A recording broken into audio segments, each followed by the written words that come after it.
We now continue with the bacteria part, and now we are on the bacteria role in industry.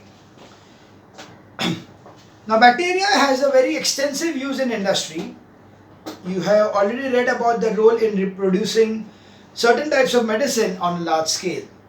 Here are two more out of the several other uses. Different flavors of tea are produced by certain bacteria. This is termed as tea curing. And second, leather tanning is primarily brought about by the sunlight, but certain bacteria break down the soft perishable parts of skin, that is the hide.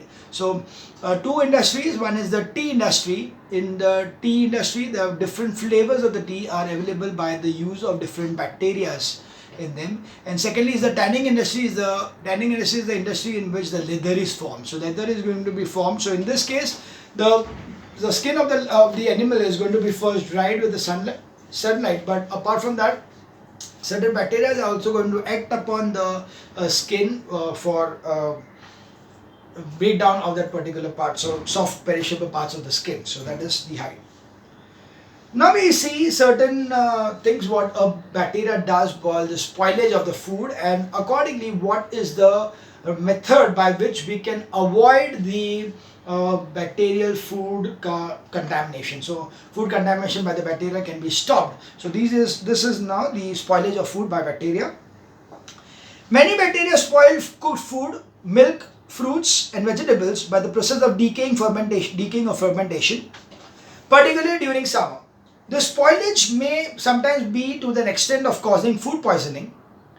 Botulism is a very serious food poisoning due to a special bacterium sometimes found in the tinned and sealed foods. The affected can gets distended at their ends with gases which gushes out on opening. Such suspected can or tins of food should be completely discarded. Therefore, preservatives of food and making it free from disease causing germs is very necessary. So it is seen that bacteria are going to be continuously be there in the food also, and they could sometimes they cause harm to us because they could lead to food poisoning.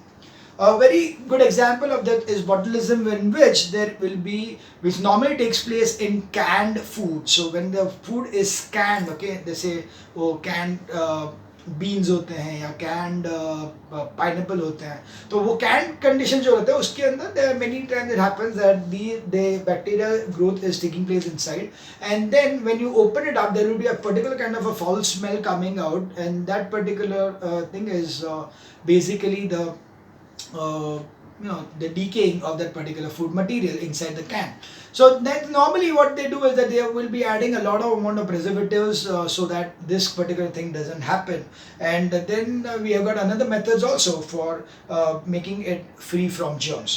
So food preservation can be brought about by the several methods. So first one is boiling or heating at high temperatures, that is sterilizing. So boiling water kills all bacteria except their spores. Higher temperatures, about 110 degrees Celsius at increased pressure, as in the autoclave or a pressure cooker, kill even the spores. The canning industry employs heating to kill bacteria before packing and sealing food. So basically it is done at a temperature. So it is seen that normally boiling water or boiling temperature at 100 degrees Celsius, the bacteria get killed, but the spores cannot get killed at that. But if it is done in a particular manner, then even at that 110 degrees Celsius, that is like autoclave or a pressure cooker, it is seen that even the spores get killed. Okay, spores, we know that it is the encapsulation which was there. So spore वो जो था उसके ऊपर encapsulated हुआ था, तो that particular thing is going to be killed if it is done in a proper manner. So that's why it is seen that the canning industry, तो cans में जो भी food वगैरह करते हैं उन लोग इसको sterilize करते हैं. So for the food is first sterilized so that it is free from such kind of bacterial growth. The next is salting. Salting is a common method of preserving food like fish, pickles, cheese and so on for a long period of time. By mixing these foods with salt, their biodegradation is prevented under normal conditions. Treatment with salt for preservative purpose is called as curing. So Salt is one of the important ingredient which they add in excess so that they are going to not allow the bacterial growth. Now, so that is why you'll always find the fishes के ऊपर भी उन लोग salt ऐसा लगा के रखते हैं. Pickles are always very salty. The cheese and all will always be more salty. So because this is mixing this food with salt, their biodegradation is prevented. So in this way, under normal conditions, that they are going to be remaining for a longer period of time. That is preserving it for a longer period of time. The next is dehydration or drying. So that is another process by which you are drying that substance so that now most microbes cannot grow without water. So first thing, one more important thing is that the microbes, that is the bacteria, normally requires moist kind of a condition. So if they do not have the moist conditions, then their growth is minimized. Therefore, dehydration by drying of food such as grains, meat, fish, vegetables is an effective method of preservation. Dried milk powder is another excellent example of this thing. Fourth one is irradiation. Irradiation is we are going to add some kind of a radiation to it, or we are going to pass the food through some radiations which will kill the bacteria, that is the UV rays. Radioactive radiations has been tried in sterilizing certain foods without the food becoming radioactive, but the practice is not yet in much use. Similarly, ultraviolet light is found useful not only in sterilizing the air in the schools, hospitals and factories, but also in killing mold spores in bakeries. So ultraviolet rays, you may have seen certain kind of UV lamps at certain places in the hotels and all, wherein they are used to sterilize that particular premises. So for sterilizing they use radiations. Now there are radioactive radiations which can be used to prevent the growth of the bacteria, but at the same time not radioactivize cause any kind of radiation in the food. But of course it is not used much, but UV rays are very much used, ultraviolet rays are very much used for sterilizing purpose in many of the places like hospitals, schools and even restaurants. In factories also, yeah. The next is pasteurization. Pasteurization is a technique of partial sterilization applied usually to milk. The milk is heated at a temperature of about 60 degrees for a period of 30 minutes and then chilled quickly. Pasteurization kills a majority of bacteria that are present, including the disease-causing ones. Remember, pasteurization does not completely sterilize water. Saring bacteria may still be present in it, but by keeping the milk sufficiently cool, they do not multiply. So you must have seen many times, you have heard that the milk turns sour or the milk wo doodh fad gaya, वैसा type का तुमने सुना रहेगा. Why that thing happens is because the milk के अंदर जो the fermenting bacteria which are there, these bacteria, they are souring of the milk which take place. So normally what happens is the milk which is being supplied to us, they will be pasteurized. So it's a pasteurized milk. What do you mean pasteurization means? They are going to be heated at 60 degrees Celsius for 30 minutes and then it is going to be stored in cold conditions. So if it is kept in a cold condition, it will be seen that the milk is not going to turn bad and it is going to retain its it won't be having any problems. But अगर वो बाहर रखा है वो refrigerate नहीं किया, then the souring bacteria may get multiplied. When it is kept in cold condition, the souring bacteria will not get activated. But the moment they are given temperature which is favorable condition for them, it starts multiplying and that would cause the souring of the milk. Refrigeration, cold temperature. Microbes, bacteria, mold do not grow and multiply at or below the freezing point of water. Chilling of the milk and keeping vegetables and fruits in cold storage are popular methods of preserving them.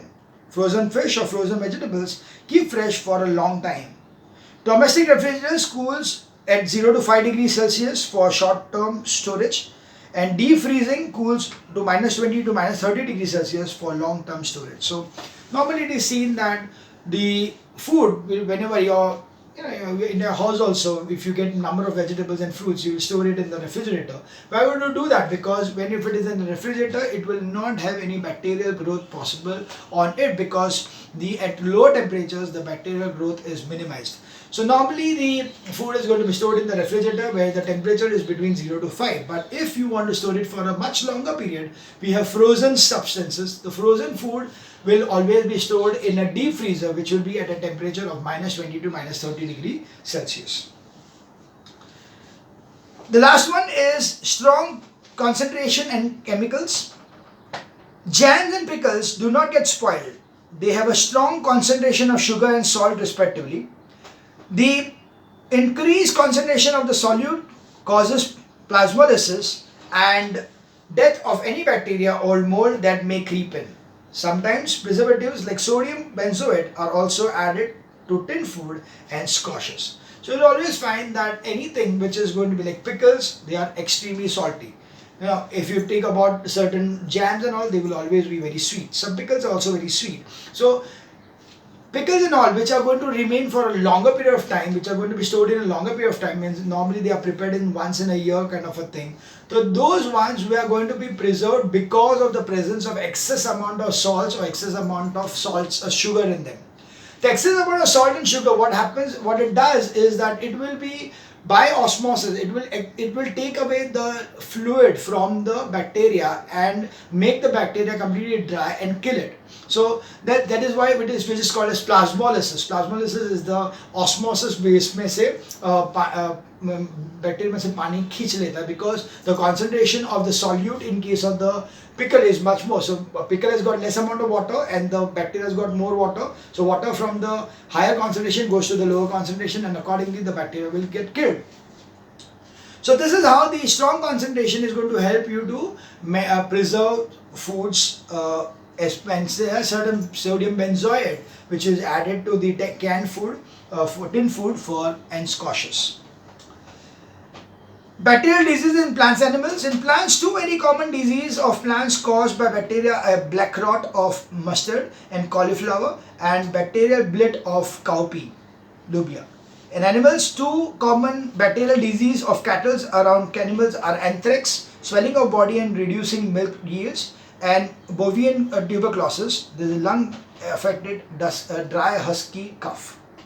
In humans, some bacterial growth diseases of humans are as follows: whooping cough, cholera, tuberculosis, diphtheria, typhoid, pneumonia, tetanus.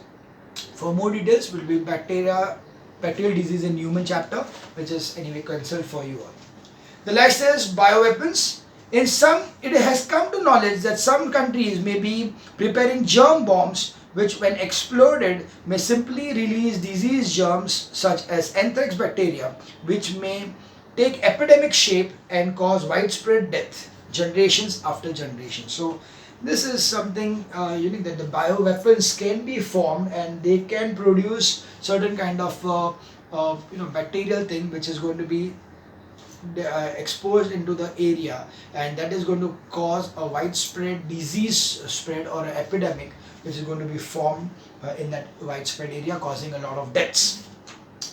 So that was about the different economic importance of bacteria. Now we see the economic importance of fungi. So we start with fungi. Before we discuss the economic importance of fungi, it is useful to know about their general features. Fungi has no chlorophyll and their body is not differentiated into parts like roots, stem, leaves and flowers. However, compared to bacteria, fungi are more highly evolved, that is eukaryotic, with a true nucleus and multicellular. So, yeah, bacteria के बाद में fungi अगर देखेंगे तो fungi is very much similar to a plant, but it does not have chlorophyll, it does not have a root, stem and leaves, but it is better than the bacteria because the fungi are not only multicellular but also they are eukaryotic, not prokaryotic. That means they have got a proper nucleus of their own and they are the cytoplasm and everything is, or the nucleus is present in them. So according to the 5 kingdom classification, fungi are not plants. The reason being that they have no chlorophyll, and the mode of nutrition in them is heterotrophic instead of autotrophic. So they do have a certain shape similar to the plants, but still they cannot be considered to be plants, and that's why the new five kingdom classification does not take the fungi into plants, but they consider it a separate kingdom altogether, and that particular kingdom is fungus. So that fungi is but the reason for it to be out of the plant section is basically because they do not have chlorophyll, they lack chlorophyll, and that's why the kind of nutrition for the fungi is heterotrophic and not autotrophic, because plants are autotrophic whereas fungi are heterotrophic. Fungi, a general study, not in syllabus but useful for to know. That is first one. The most common fungi are the molds, which grow on our food, bread, fruits, and even on leather and barks of trees. Mushroom and torchstone are a common sight in the warm, rainy season. Most mushrooms are poisonous and some are audible. So, edible. So, not audible. Edible. So, it is seen that molds, like the bread mold, bread के ऊपर अगर या तो रोटी वगैरह का कुछ दिन को रख दिया तो उसके ऊपर क्या होता है, white color का greenish color का जो film होता है, that is nothing but the fungus. So, the fungus is the one which is going to be formed on the food stuff. And even leather के ऊपर भी होता है. So all these are fungus, and they even some bigger kind of fungus will be the torchstone and the mushrooms. The mushrooms are plenty of different varieties in them, and out of those mushrooms only one variety, very few one are edible, others are poisonous. So it should not be taken into consideration कि कहीं पे भी mushroom देखा तो अरे ये तो mushroom है चलो खाते हैं, तो don't try that thing, it could be poisonous. So we see first are the molds. Now one sec.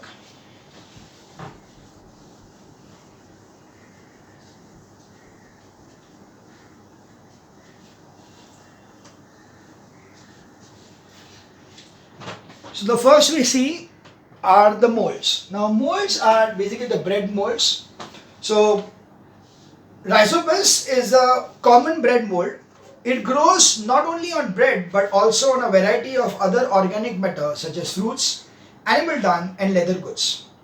In warm and humid climate, it consists of a network of transparent thread-like structures called hyphae, and the entire mass of these threads is called mycelium.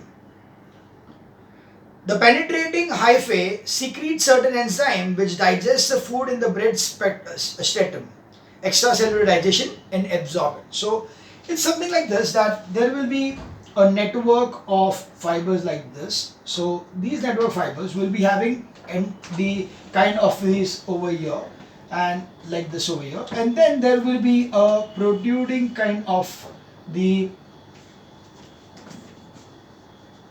this kind of hyphae will be there, and so you will find that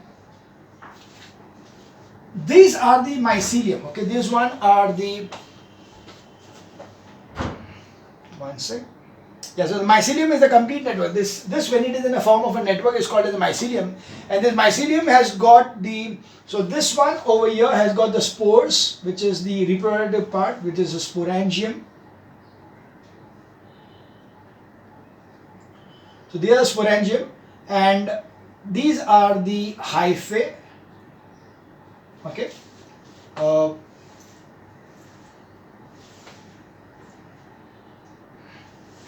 Hyphae, and sporangium, spores, hyphae, spores. Yeah, that's it. So this is a comment, and these ones they are connected to the substance. Okay, so food है जो भी like bread वगैरह है तो उसके ऊपर यहाँ पे grow करेंगे, and they will be having a similar kind of digestion what the bacteria had. So what it does is these ones will produce enzymes and will be given out into the bread, और वो bread को उन लोग वहीं पे extra cellular digestion करेंगे, converted into nutrients, and these nutrients will be absorbed by this particular mold.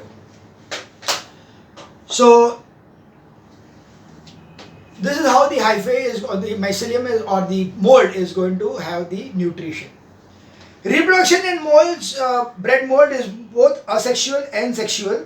Asexual reproduction starts within a few days of the growth of the mycelium.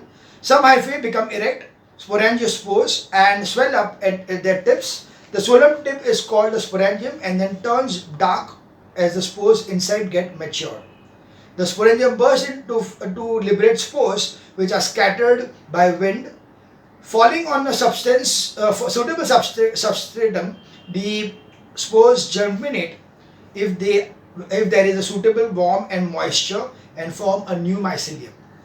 So what happens is all the nucleus from here, from different parts, is going to travel up over here and going to get placed over here as sporangium. When this sporangium is going to mature, it becomes dark and then it is going to explode. So when it's going to rupture. So when it ruptures, all the spores are going to fall in the nearby air vicinity, or it is going to be traveling through the wind. Wherever it reaches, if at all the substratum, which is the base of the where it has fallen, is ideal for their production, that means like from suppose bread का area है ऐसा कुछ है तो क्या होगा, there will be moisture available and there will be good conditions available for it to grow, then these particular kind of spores are going to form into its own mycelium and it's going to form into a complete mold.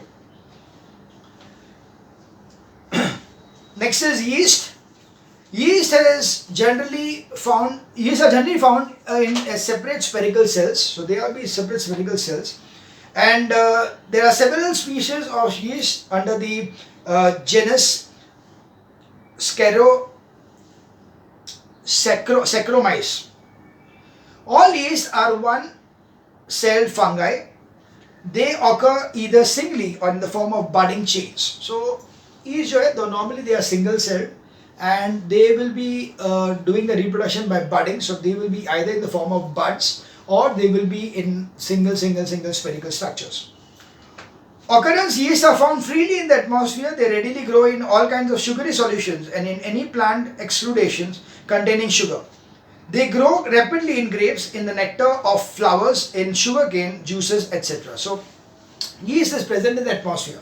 Because it is present in the atmosphere, anywhere there is sugar content available, the yeast gets attracted to it and there it is going to get inside itself and start multiplying. So that's why you will find that any particular sugary material which is kept outside, like fruit juices and all, they get fermented quite soon. So sugar cane भी पूरा sugar cane juice पहले देखोगे तो पूरा greenish yellowish होता है, पर जैसे अगर कुछ टाइम के बाद अगर लिया तो क्या होता है, वो blackish हो जाता है. Why is that so? Because of the presence of yeast present inside. So that is why we are having this thing over here. Structure: the yeast cell is ovoidal in shape and has a distinct cell wall and a nucleus. So it's a very simple kind of a cell. यहाँ पे एक particular cell जैसा ही है जिसके अंदर एक nucleus है, and then there's a vacuole over here and there are certain organelles over here. So very simple kind of a so cell wall, nucleus, cytoplasm, fat vacuole. तो वही सब पूरा उसके अंदर है. The yeast cells are ovoidal in shape and has a distinct cell wall and a nucleus. They may be one or more vacuoles in the cytoplasm. Nutrition-wise, yeast cells are directly absorb simple sugar, but the canned sugar or sucrose has to be first broken down into the simple sugar by one of the enzyme before absorbing into the cell. So yeast cells normally they absorb the simple sugar. So nutrition wise, the yeast ka simple nutrition is the sugar.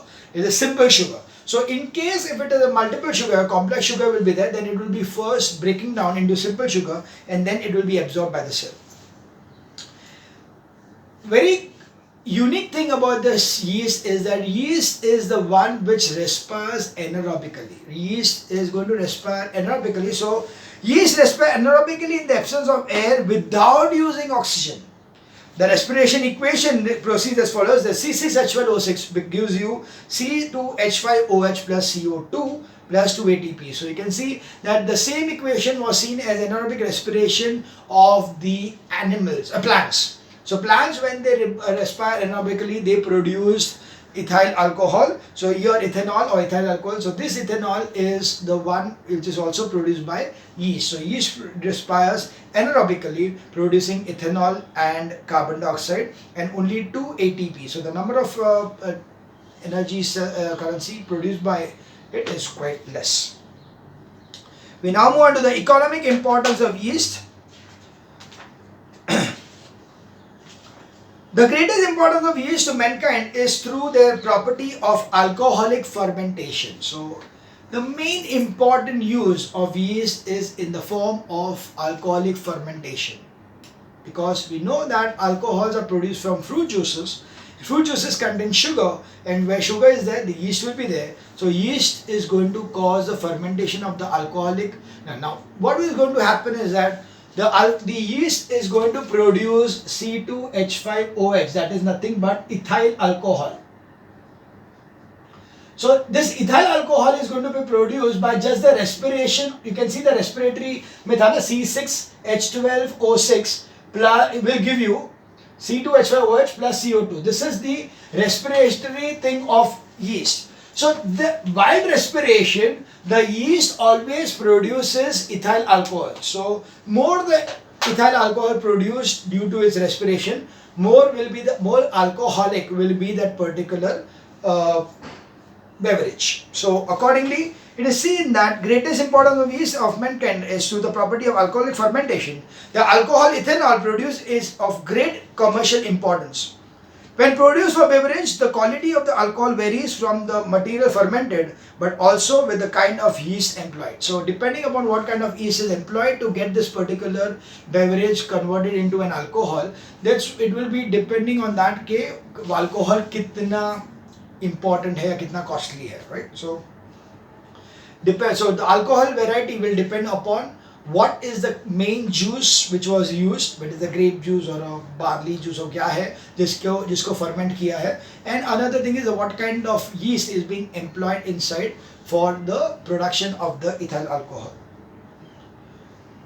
Useful and harmful wet fungi. Useful fungi, several species of penicillium are used in processing flavored cheeses.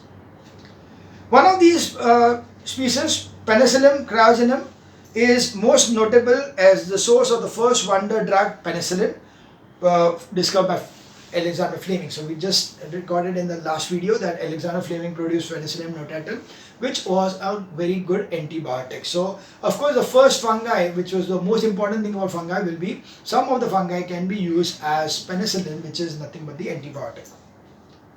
So useful fungi, of course, the first thing is antibiotic. And for harmful fungi, most fungi are harmful. They spoil food. Many cause damage to forest trees. Penicillin and asparagus are two common molds popularly called as blue and green mold respectively.